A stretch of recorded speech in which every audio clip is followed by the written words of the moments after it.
Hello guys, आप सबका welcome है मेरी चैनल में। आप सब कैसे हो? आई होप आप सब ठीक होंगे। तो चलिए स्टोरी को स्टार्ट करते हैं।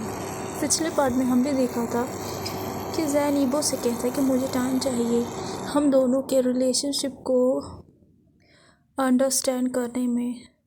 तो जब ईबो ये सुनता है तो वो खुश हो जाता है। वो तो कुछ और ही समझ रहा था। अब उसके आगे ऐसा नहीं था कि यीबो जो है वो अपनी शादी को जैनगा के साथ इतनी जल्दी स्टार्ट करना चाहता था। उसे भी नर्वस फील हो रहा था अपनी शादी के लिए। वो अपसेट था। उसका जो हस्बैंड है वो उसे अवॉइड कर रहा था। वो अपनी जो रिलेशनशिप है हस्बैंड वाइफ का उसे अभी स्टार्ट नहीं करना चाहता था। वो सिर्फ यीबो की जो अटेंशन है उसे पाना चाहता था। वो अपनी जो रिलेशनशिप है उसमें जल्दी से चीज़ों को जो है तेज़ी से बढ़ाना नहीं चाहता था। जो वो जैन के वर्ड्स को सुनता है और जैन की सिचुएशन को अंडरस्टैंड करता है, अब वो खुश हो जाता है। वो जैन को प्रेशराइज नहीं करना चाहता था किसी चीज़ के लिए। वो तो बस एक अटेंशन चाहता था अपने हस्बैंड की। वो कहता है अगर जैन को टाइम चाहिए तो ठीक है, वो खुश है। उसे सिर्फ एक चीज़ चाहिए, वो ये है कि उसे जैन की अटेंशन चाहिए और इससे जो उसके रिलेशनशिप है जैन के साथ वो डेवलप होगी। तो वो कहता हैप्पी फेस दिखा के, ओके जैन का मैं समझ सकता हूँ आपको जितना टाइम चाहिए आप ले जाइए, मुझे कोई प्रॉब्लम नहीं है, बट प्लीज़ आप मुझे अवॉइड मत कीजिए। जब जैन ये सुनता है तो वो सरप्राइज़ हो जाता है यीबो के रिएक्शन को देख के और फिर हैप्पी हो जाता है और कहता है नोट करके ओके। अब हमें सीन दिखाया जाता है यहाँ से जैन और यीबो जो है दोनों सेटिस्फाई हो जाते हैं बातें करके। उसके बाद जो उनकी इनसिक्योर फीलिंग्स थी वो भी ख़त्म हो जाती है। अब यहाँ से जैन और यीबो जो है वो गुड टर्म्स में थे। वो टाइम जो है एक दूसरे के साथ स्पेंड तो नहीं करते थे, लेकिन वो अवॉइड भी नहीं करते थे एक दूसरे को, क्योंकि जैन सच में बहुत ज़्यादा बिजी था अपने बिजनेस में। जब कभी भी यीबो जो है फील करता था सैड और इनसिक्योर अपने रिलेशनशिप में, तो वो अपने जैन का से डिस्कशन ज़रूर करता था। और जैन जो है वो सोचता था यीबो मुझे टाइम चाहिए हम दोनों के रिलेशनशिप को एक्सेप्ट करने में।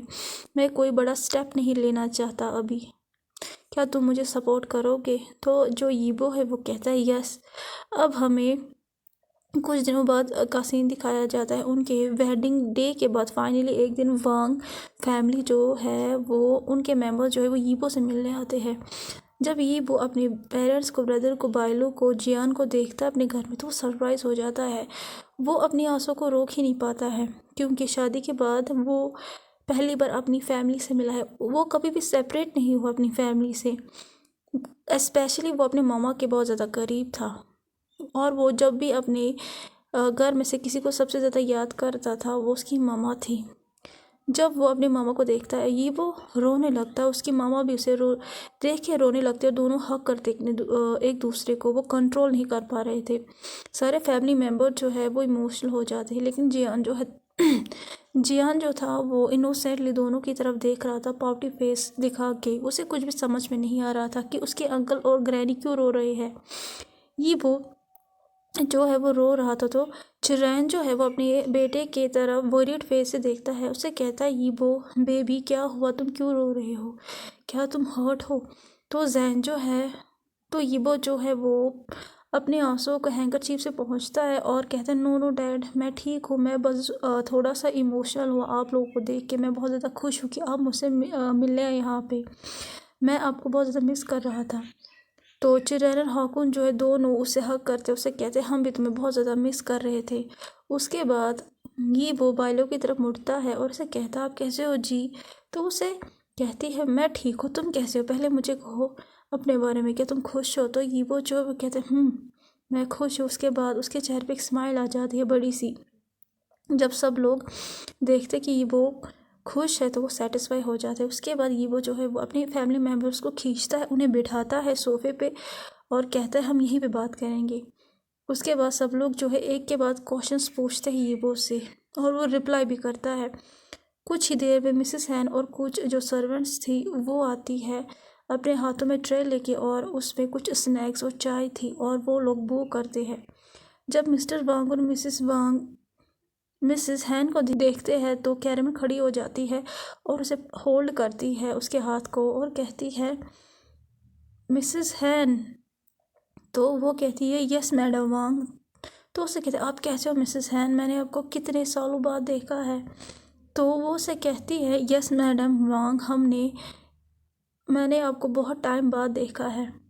और उसके बाद वो थोड़ा सा और वो करती है और उसके चेहरे पे स्माइल आती है। तो कैरमन जो है वो उसे कहती है कोई ज़रूरत नहीं मुझे मैडम कहने की मिसेस हैन, आप मुझसे बड़ी हो, आप मुझे कैरमन कह सकती हो। तो वो उसे कहती है थैंक यू मैडम कि आप मुझे इतना रिस्पेक्ट करते हो, लेकिन मैं आपको आपके नाम से नहीं बुला सकती। तो वो कहती है ओह मिसेस हैन आप ऐसे क्यों हो, तो ठीक है आप मुझे फिर मिसेस वांग कह के बुलाइए, लेकिन मैडम कह के नहीं, ओके।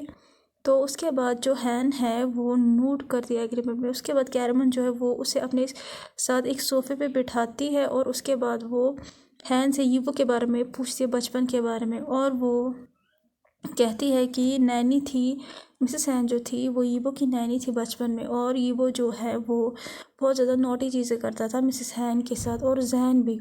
दोनों भाग जाते थे और मिसेस हैन उन दोनों को कैच करने के लिए भागती थी हमेशा, दोनों छुपते भी थे।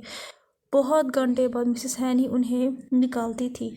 जब यीवो ये सुनता है कि बचपन वो जैन के कितने क्लोज था तो वो खुश हो जाता है और वो और ज़्यादा सुनना चाहता था जैनगा के बारे में। सब लोग जो है वो खुश हो जाते हैं जब वो लोग उनके बचपन की बातों को सुनते हैं, इस टाइम को एंजॉय करते हैं और बहुत ज़्यादा डिफरेंट टॉपिक्स पे बात करते हैं। लेकिन एक छोटा सा बच्चा था जो कि उसके चेहरे पे बहुत ज़्यादा गुस्सा था और वो बस रोने ही वाला था, और वो अपने लेग को स्टॉप करता है और उसके बाद बहुत ज़ोर से रोने लगता है। जब वो ये देखता है वो पहले खड़े हो जाता है और फिर जियान के पास जाता है, उसके बॉडी को हग करता है, फिर उसके बैग को रब करता है अपने हाथ से। उसे कहता है क्या हो जियान प्लीज़, किसी ने कुछ कहा। तो जियान जो है वो अपने अंकल के चेस्ट पे अपने छोटे छोटे एक हाथ से हिट करता है और दूसरे हाथ से अपनी आंखों को रब करता है और कहता है मुझसे बात मत करो। तो ये वो वरीड हो जाता है, उसे कहता है वाई बेबी क्या हुआ है, प्लीज़ मुझे कहो ना।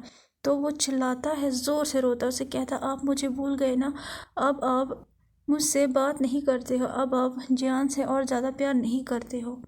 तो ये वो कहता है आई एम सॉरी बेबी, लेकिन अंकल तुमसे बहुत ज़्यादा प्यार करते हैं। तो वो उसे कहता है मैंने आपके लिए एक गिफ्ट भी लाया था लेकिन आपने मुझसे बात नहीं की।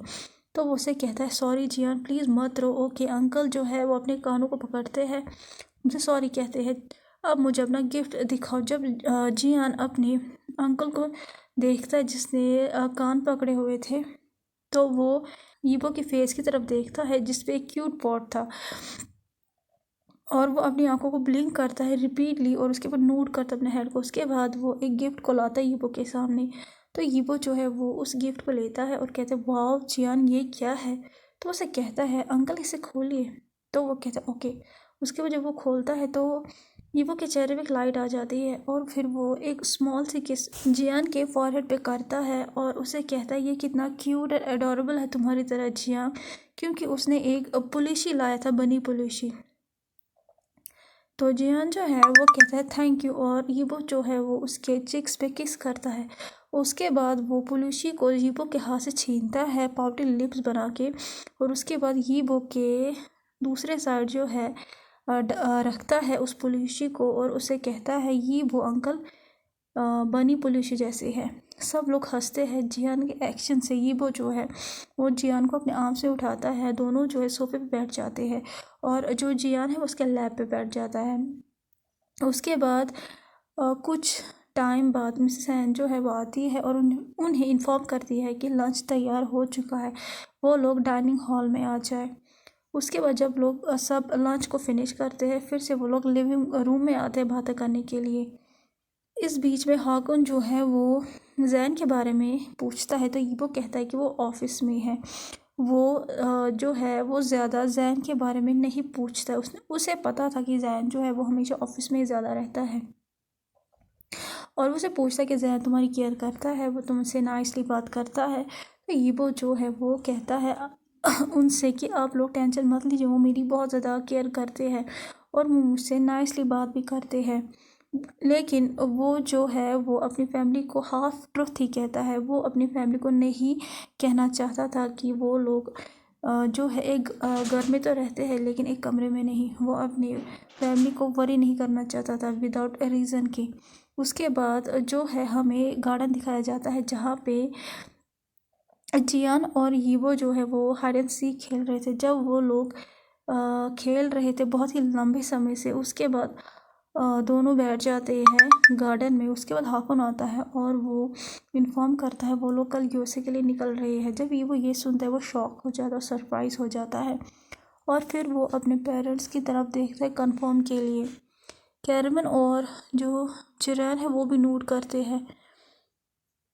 तो ये वो जो इसकी आंखों में आंसू आते हैं उसे कहता है वाई। तो कैरमन जो है वो अपने बेटे को अपने आर्म्स में लेती है। उसके बाद ये वो जो है वो रोना बंद करता है। उससे कहता है क्यों जा रहे हो आप लोग यूएसए।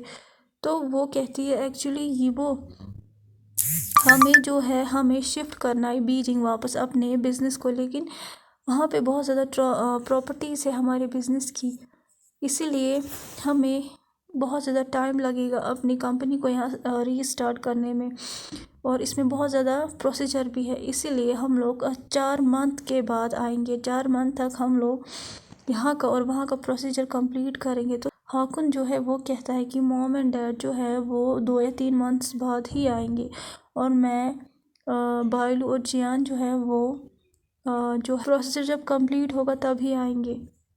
ये वो जो है वो सैड हो जाता है जब वो ये सुनता है, क्योंकि वो अपनी फैमिली को बहुत ज़्यादा मिस करेगा। अब वो 4 मंथ्स तक कैसे रहेगा। तो चिरैन कहता है ही वो डोंट वरी, हम लोग जल्दी आ जाएंगे बीजिंग। जब भी हमारा काम ख़त्म होगा हम जल्दी आ जाएंगे। लेकिन सारी जियो फैमिली जो है वो तुम्हारे लिए यहाँ पे है ना, और जैन भी है तुम्हारे लिए। ये 3 मंथ जल्दी ख़त्म हो जाएंगे। ये वो जो है नोट करता है और फोर्सली स्माइल करता है। उसके बाद जो वांग फैमिली है वो जियो जैन के मेंशन से चली जाती है। अब हमें नेक्स्ट डे का सीन दिखाया जाता है जहाँ पे यीबो और जैन जो है वो एयरपोर्ट में थे और वांग फैमिली को गुड बाय करने के लिए आए थे। तो कैसा लगा आज का पार्ट आपको? जैसा भी लगा प्लीज़ लाइक शेयर सब्सक्राइब ज़रूर कीजिएगा। प्लीज़ लाइक शेयर सब्सक्राइब ज़रूर कीजिएगा और कमेंट ज़रूर कीजिएगा। Thank you so much, bye bye.